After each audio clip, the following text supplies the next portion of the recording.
Imana iravuga ngo kubera ko mwakoze ibyaha mbirukanye muri Edeni, kandi no gupfa muzagira gute? Muzapfa. Bakundwa, ariko iradukunda nkuko tubisoma muri Yohani 3:16, haravuga ngo nkuko Imana yakunze abari mu isi byatumye itanga umwana wayo w'ikinege kugira ngo uwizera wese atarimbuka ahubwo azahabwe ubugingo bugira gute?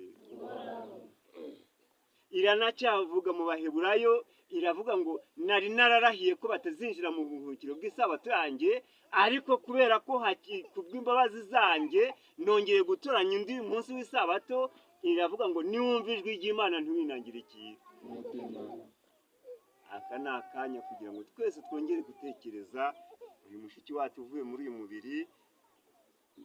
Ntabwo yahwangaga, yawukundaga, yarakiwukunze, ariko kubera ko isaha igeze, kubera isezerano, kubera umurage, ni ngombwa ko tugomba kuva muri uyu mubiri, kuko Imana yavuze ngo wavuye mu mukungugu nina muzagira gute? Uzasubira.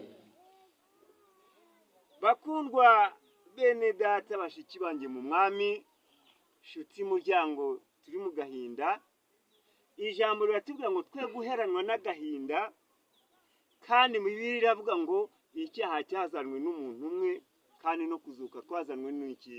N'umuntu umwe.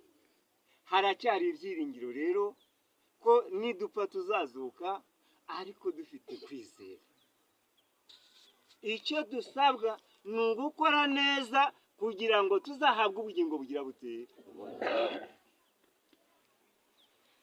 Aho agiye aruhutse imiruho n'imihate, ntazongera kubabara.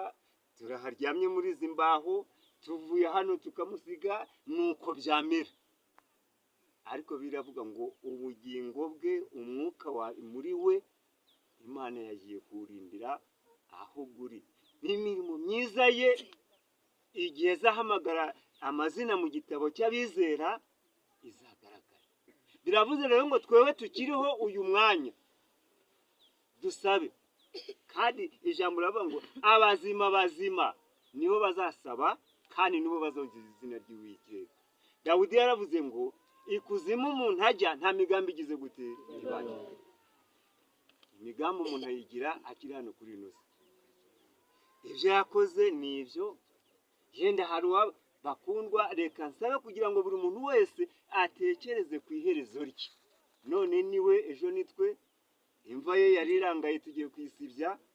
Ibyobo byacu nibyo bisigaye, kuko natwe byanze bikunze ahangaha